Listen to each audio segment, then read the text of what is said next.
I decided to try to unlock the Platinum Trophy for each of the 3 OG Spyro games. Well, the PS4 remasters if we want to get technical with this, but with a catch. I had to get all 3 Platinums within 24 hours. And I'm going to be honest with you, I've actually never played Spyro before. I was a big Sonic guy growing up, so I missed out on these all-time classics. Until now. Shout out to the PlayStation Store for the constant sales, and my wife for letting me borrow the credit card again. So with the trilogy now downloaded, let's lock in and begin where it all started. I booted up the trilogy for the first time, had my face make an appearance, and introduced this video's gimmick, which while being entirely self-imposed, should introduce enough of a challenge to make this video interesting, as each of the 3 games should take an average player about 8 hours each to platinum. This could come down to it simply because I am a lovable idiot with occasionally horrible time management skills. Anyways, I watched the intro, spawned into Artisans for the first time, and laid down some ground rules before I got distracted. So my plan, oh wow, this game looks gorgeous, what the? I will also add that I'm not really like truly speedrunning this game. Like I'm gonna watch the cutscenes and like experience the story. Okay, I'm still kind of figuring out these controls, but they're not too difficult to actually figure out. I'm assuming I'm gonna have to collect like 100% of everything. The game basically boils down to as follows for the 100%. Free the dragons trapped in crystals, collect all 12,000 gems, and defeat the Nork responsible for all of Spyro's friends being imprisoned in green rocks. There's a few other things to see and do, of course, but I'll cover those as I come across them, as well as whatever qualifies as one of the 37 trophies in this game leading up to the Platinum Trophy. Speaking of, I unlocked my first trophy just over 5 minutes in by completing a puzzle, if you can even call it that. Grown man gets easy trophy in children's game? Yippee! Let's move on. I explored the hub world some more, played my first flying level, which I'll cover more later when I unlock some trophies, but just know, each world has one of these little time trial levels that I had quite a time learning every time I unlocked one of these levels. Rescued a few dragons, and unlocked trophy number 2, which I had no remorse over because I find sheep to be very smelly. Char definitely smells better. In the second normal level of this world, I encountered an egg thief for the first time. Long story short, these bozos have stolen some dragon eggs and are running around like cracked out Fortnite kids, and the only way to catch up and stop them is to outsmart them. You'd think with me being an adult man that I'd be able to figure it out. No, I hit the wall! And you'd be wrong. But after a few attempts, I made good on my promise to try to obtain every egg, starting with this one. For the 3rd level of Artisans, I just had to light 2 bonfires for a trophy, which I did accidentally because while I claim to be an adult, I'm low-key a child because since I learned that Spyro is a dragon that can breathe fire on command, I've basically become a perpetually lit flamethrower that burns everything I see. So after making significant progress on the first world, I decided to take on the boss here, Toasty. Now hold on, let me rewind real quick though. So each world starts Spyro in a hub, which acts as an open world level and leads to 3 normal linear type levels. 1 flying level that's basically a time trial challenge, and 1 boss level. For a grand total of 6 levels to collect everything on to progress through the game. Now that I've cleared that up in a hopefully non-confusing way, I took on the boss, beat him without taking damage, and set sail on a hot air balloon to the next world, Peacekeepers. I should also mention that you do need enough gems to use the hot air balloons, but I'll be honest, that was not a concern for me as I was going full loot goblin mode with the treasure. The second world wasn't nearly as lush as the first one, but I did get to use a cannon, so that was kind of cool and slightly made up for it. I went into the first level, charged headfirst into a vulture, which was totally on purpose, per usual with these kinds of trophies. Rescued my 20th dragon for those of you who wanted to keep track of my progress there. You're welcome. And then was immediately stumped by this freaking dragon right here. I'll come back to this before the rage starts to settle in. No, what? How are you supposed to hit that? How are you actually supposed to hit that? There's literally no way. In the second level I took on, I had to free a town from the wrath of a pack of vultures. I'm serious. This world has a major issue with government spy drones. I'm not crazy, you just don't understand. Yet. The third level of this world sent me into an iced out cavern. No, not that kind of iced out. Like the actual water-based ice kind of ice. Anyways, I made mortal enemies with the local ski patrol and spent way too long trying to collect collectibles. I'll say that 5 times fast. After I decided to move forward with the boss, I took him on, absolutely cooked his juicy little cheeks. Oh, look at those cheeks. No, when I said I was coming for those cheeks, I was not lying. Holy moly. Dude is double cheeked up on a Saturday night. That's how I'm trying to be, for real, for real. And opened a certain chest using a key I had found earlier. I sincerely hope this trophy was named after the meme. What's in the box? Another hot air balloon ride later and I had arrived in Magic Crafters. Now this world immediately put me to the test, but I quickly locked in and got a trophy in the process. Now this world was full of magic and crafters. I know, how unexpected. There were plenty of wizards and castles and frozen tundra and fireworks in the first level. There we go. That was actually unexpected. Next up was a cave level, and while I would normally make a joke about it being called the High Caves, I'm gonna pass on that for the time being. You see what I did there? Listen again. I'm gonna pass. Because you get it? Alright, if you don't, that's on you, and that's okay, you precious little clean-minded viewer. But for real, this level did feature some pretty big and not so squishy spiders protecting the caverns. And once I figured out how to turn the lights out for them, another trophy was in my possession. Once I cleared the caves of all the spiders, I spent way too long spelunking and trying to find everything until I decided to move on and try out this world's flight level. Unfortunately, I missed out on the related trophy the first time around, so I had to come back later. Fortunately, I did find the third level's trophy fairly easily, as I had to play a little game of hide and seek with an egg thief. Idiot. After my dummy self couldn't figure out how to 100% the stage, I decided to move on to the boss stage, where I just needed to collect all 400 gems. Piece of cake, right?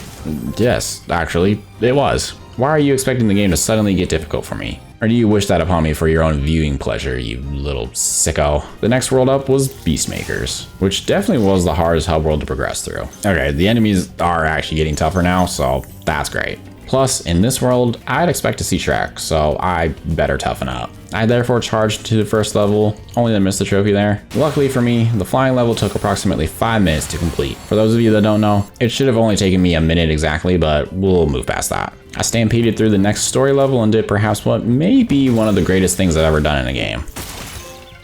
Cage free. Free a trapped chicken. No, what's the chicken doing right now? Look at the chicken. Oh my gosh, why is everyone just like... just buzzing. Everyone's just buzzing.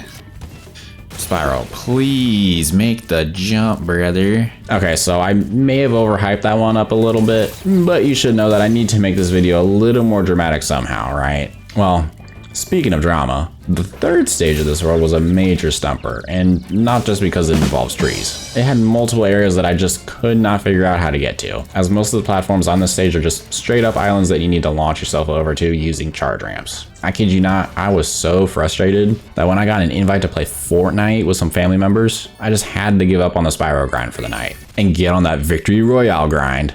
Pushing, keep pushing. Oh my gosh, you just knocked someone real quick. Yeah? With rocket. Yes! Let's go! Let's go! Let's go. Our first game of the night was a dub? What?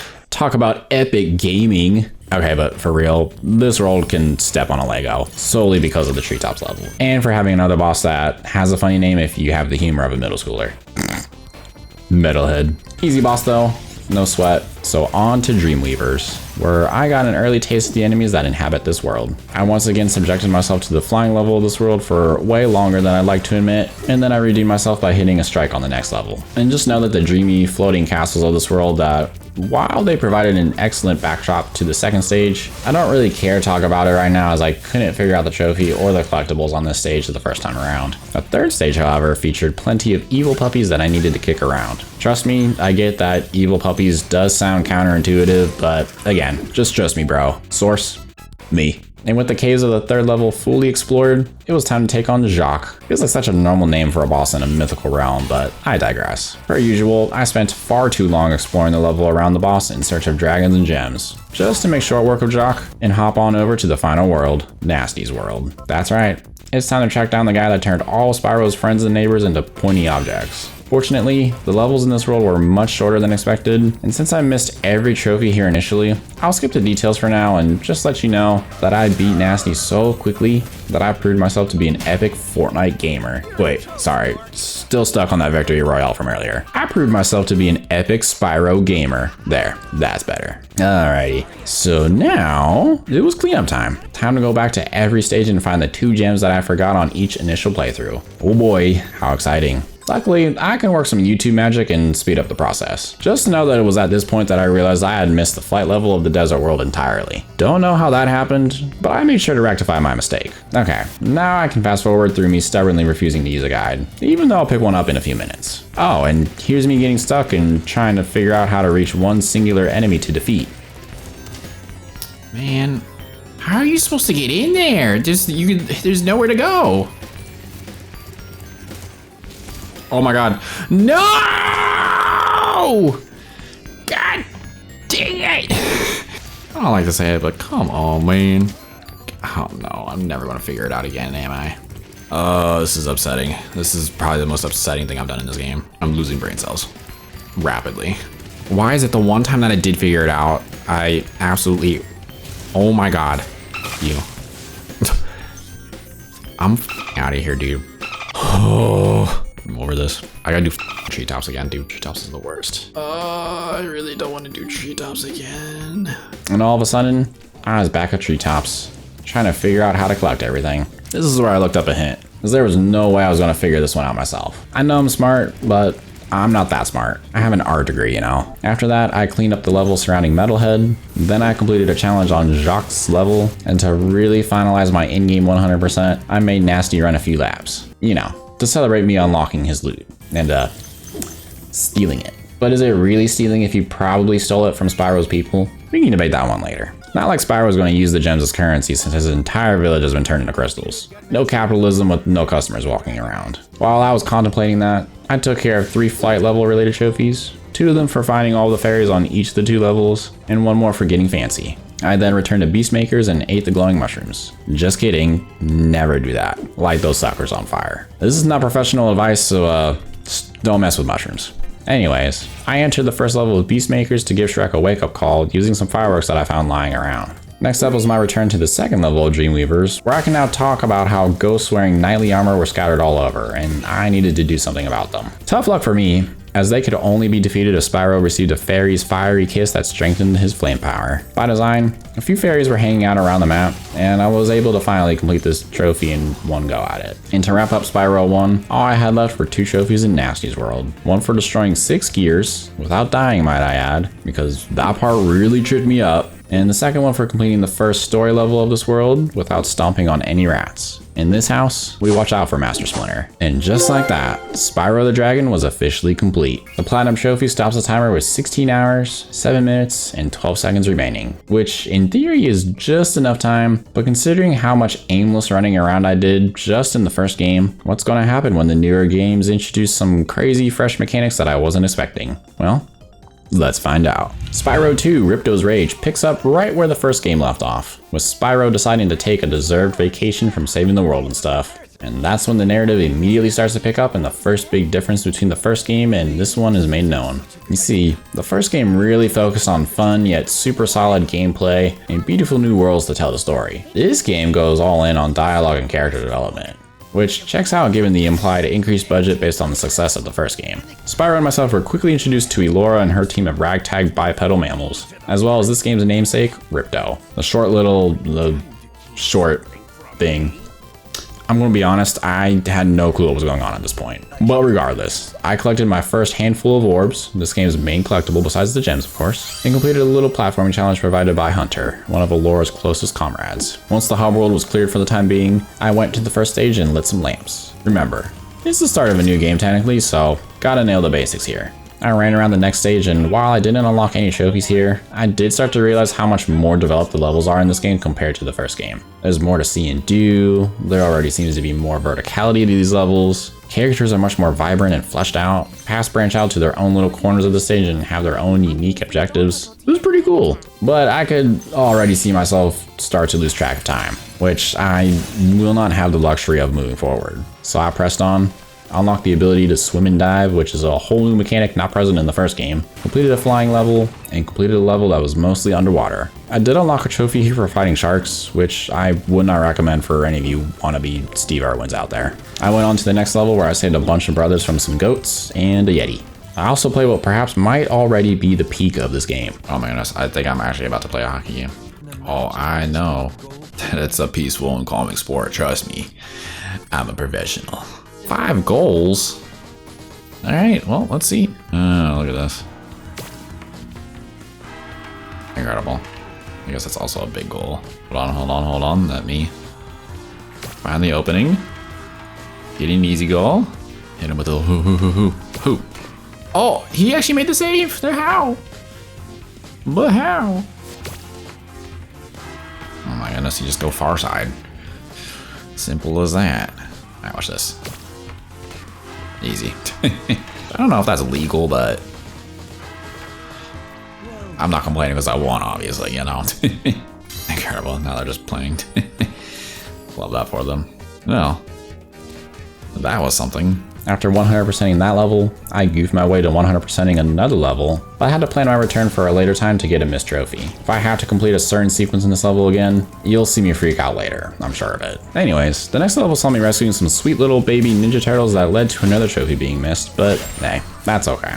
The cleanup step exists for a reason, and that reason is I was enjoying my first playthrough, so I didn't look like I depended on a guide for all my success in the trophy hunting process. You know where I did see natural success besides in the looks department? It was in the first big boss fight of the game against Crush, one of Ripto's idiot goons. He had a big stick, but I had a bigger brain and was able to beat him pretty easily. I was instantly transferred to a whole new world and got to work exploring the fresh hub space. I paid to learn how to climb and continue to exercise the fact that I have zero time management skills. Once I decided to start an actual story level, I made a foray into the Badlands, as I started to realize that the levels were starting to take me into really random corners of the world. I didn't avoid the lava per trophy's requests, but I did make friends with a caveman and immediately regretted it.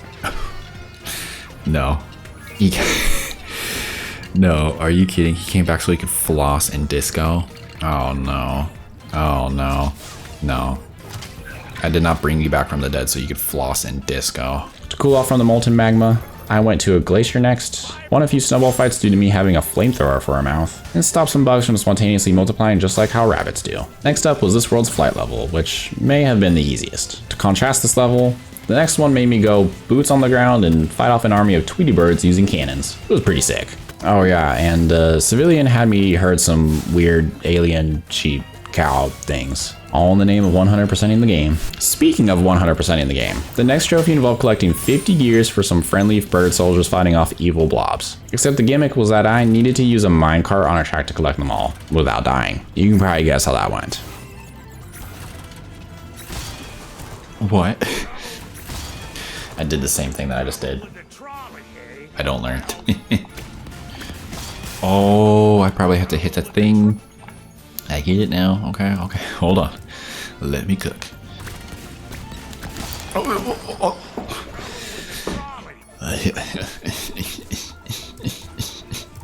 Please. Just went to 50 gears.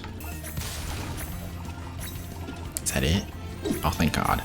Once I was done with what I imagine is how Minecraft plays in Roblox, I avoided some coconuts and bombs and perhaps a trophy, but technically 100%ed a desert fortress level. Charged my way through the Scottish Highlands and defeated nature, plugged an active volcano, and absolutely yoinked a crystal from Hunter in an ice cave in said volcano. Keeping up the pace to manage my timer, I played Hungry Hungry Hippos, one-shot a flying level for the first time ever, and took on Ripto's other baddie, Gulp. And by baddie, I mean hulking rhinoceros with back-mounted laser cannons. Definitely my kind of baddie. Anyways, after an initial struggle, I clobbered Gulp and made my way to the third and final world, the Winter Tundra, where I learned how to bash my head and where the first level admittedly gave me some issues. Oh my God, you're kidding. Where am I supposed to catch this guy? Spyro, I literally hit your, oh my God, I hit the button for the flame. Why did you not flame? I just want to get this guy so I can get out of here and go to bed. And it wasn't even for a trophy. I then snuck around a temple and missed its trophy, flawlessly beat a farm animal for a trophy in the Metropolis, met Farmer John and missed another trophy, which I'm sure will be great for my timer later, and cleaned up the tundra, before preparing for the final boss fight against Ripto. Oh wait, I almost forgot that I sped through a flying level, except the trophy was not for flying during the flying level. Make it make sense, please. Now it's time for the fight against Ripto and his RGB lights. Actually, they were technically my RGB lights, but Ripto could steal them. Thankfully, I have a better gaming chair than he does and absolutely cooked him until he looked like a burnt chicken nugget. Honestly, didn't expect him to be too tough considering the way he rose to infamy was just by yapping. Easy clap. And now it's time for Spyro to finally take that vacation. Just kidding, I don't have all the collectibles yet, so you know what that means. Cleanup time! So I went back to one of the earlier stages and fed a giant stonehead bluefish, but not redfish, and first tried a puzzle for the first time in my life.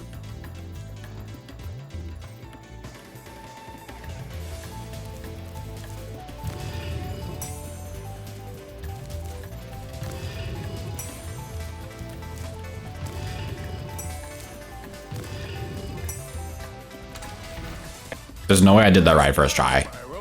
I kid you not, I did not look at a guide for that. And to simulate just how fast the timer was counting down as I did this cleanup, let's speedrun the next few trophies. I defeated every robot in Hurricos, which I apparently did not do the first time. I then climbed a ladder that I previously couldn't climb to stop some turtles from jumping into a pot of hot soup. I turned a crowd for one of the flying levels into a basket of fish sticks. Fish sticks. Get your fish sticks here. I flew to the tiniest platform at the edge of Autumn Plains. I beat the Badlands without touching lava, even though I really wanted to. I dodged all of Bob's bombs, which I thought would be way harder, but it really wasn't once I locked in. I then defeated every Dwayne The Rock Johnson in the Scottish Highlands and avoided the stinky water in the Oasis. And now it was time for what I can now confirm was indeed the hardest trophy in the game, beating Gulp essentially without getting hit. So the thing is, Gulp has like 10 HP, and if you get hit, your allies send you free chickens. In theory, great mechanic that I want to have IRL. Thing is, the trophy requires you to complete the fight without harming any chickens. So the best way to guarantee that no chickens are gifted to you is to not get hit. If that sounds hard, that's because it was. And I'm going to leave it at that and show you some of my struggles until the trophy popped. No! What? Do not drop a chicken. It dropped a chicken. I swear if that ruins the run. What? And he still does the advanced. Ooh, I'm pissed. I'm like legitimately upset. Like you legit have to do this without getting hit. And he has 10 hits. Oh my. No, no, no, no, no, no, no, no, no, no, no, no, no, no. Oh no, oh no, oh no. Pterodactyls, where are you? Drop me something good here. I'll take that.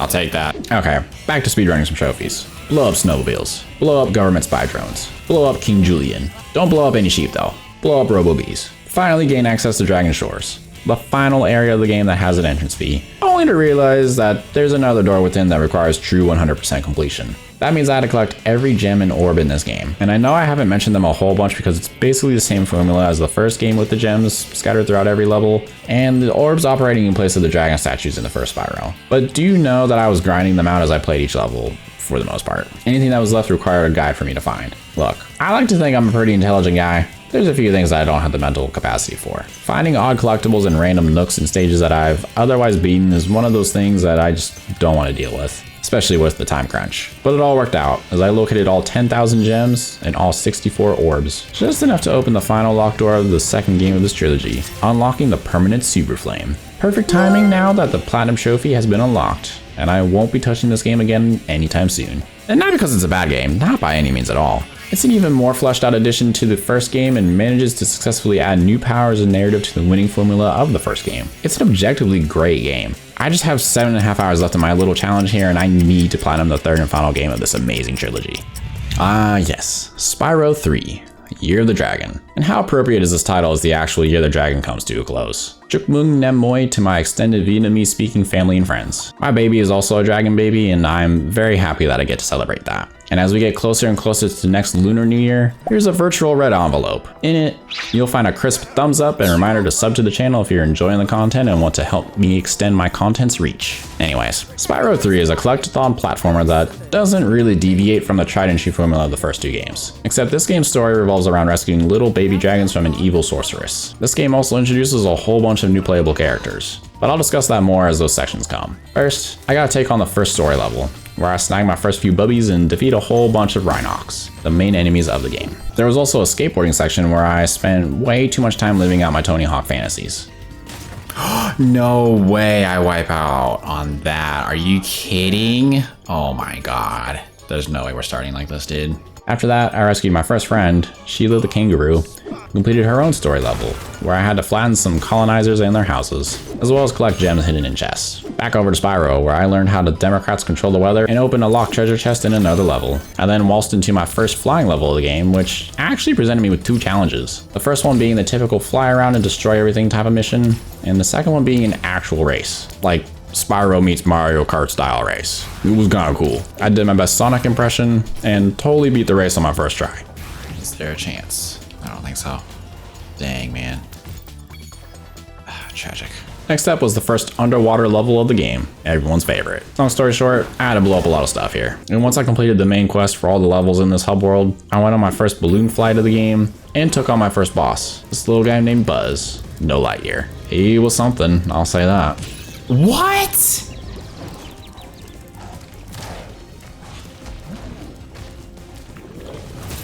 No. Get out of here, idiot. I then managed to get lost in the first level of the second world. Once again, spent way too long hitting sick tricks in the skate park.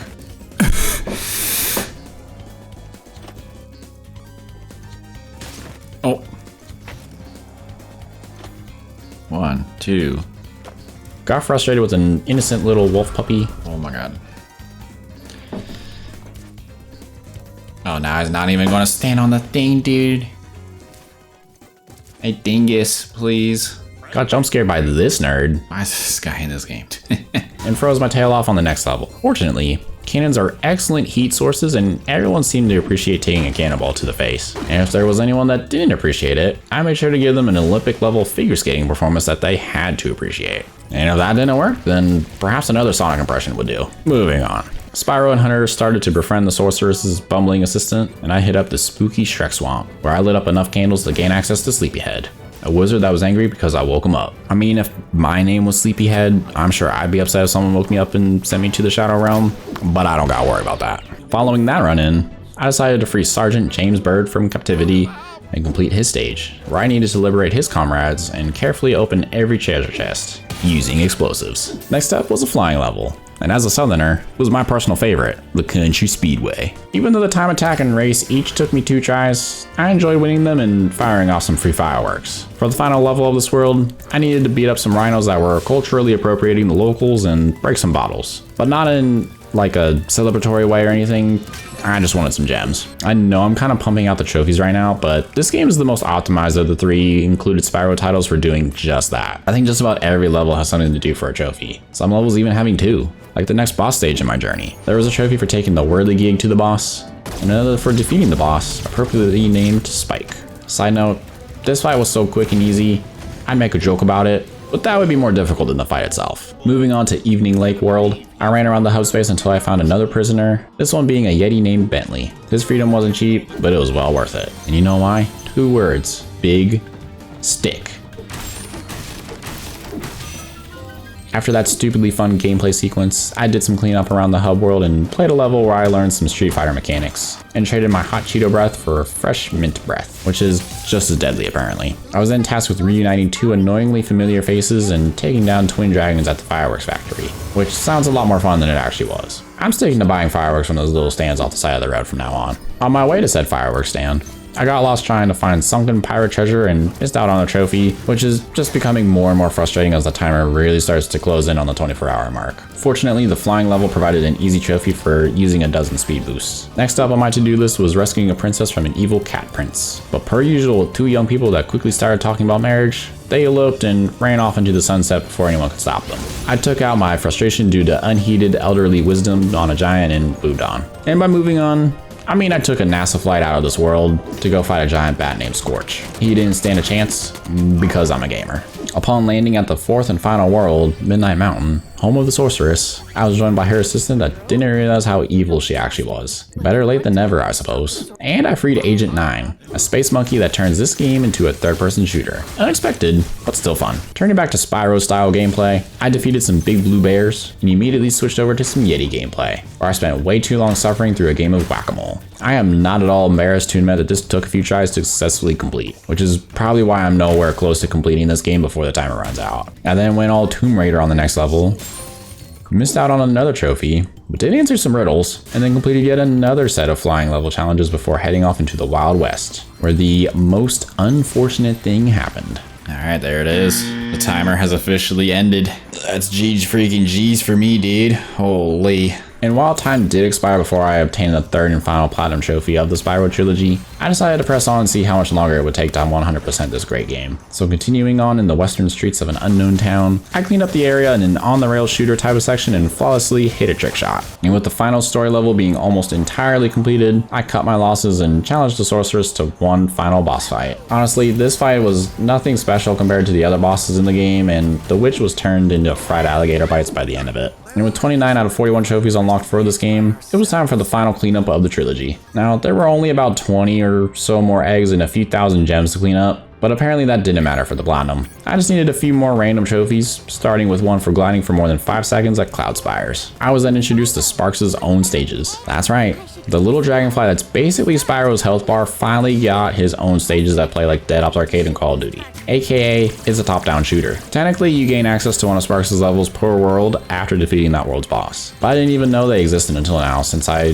didn't really backtrack much during my initial playthrough. The first level taught me how to fly and shoot and had me take on an entire army of crawdads. That's right, it's flying bug versus water bug time, and guess who won? I then returned to Enchanted Towers, summoned the Sarge, and went to town on a bunch of menacing balloons. And now that I'm just speedrunning trophies again, let's just say I beat a bunch of spiders of Sparks, and then put some sea creatures back in their place. Speaking of bullying bad guys back into their mother's basements, I destroyed some sarcophagi, destroyed some balloons, found this nerd, destroyed some bugs, destroyed some vultures, and for the cherry on top of the platinum pie, I forcefully asked for a refund for my dear friend Moneybags. And there we have it, y'all. The Spyro Reignited Trilogy has been platinumed by yours truly. And I'm kinda sad I missed out on playing as the purple guy for all these years. What a great collection of games, man. Honestly, I'd give all the games at least an A tier in my book. The third one is the best one though, and I'm leaving it at that. If you thought that this video was at least an A tier video, make sure to drop a like and subscribe for more platinum challenges. Trust me, that helps me more than you know. And let me know what you'd like to see me platinum next. Just remember, you are loved, and I appreciate you. And if you want to see me try to platinum another classic series of games, make sure to check out the video on your screen. Peace.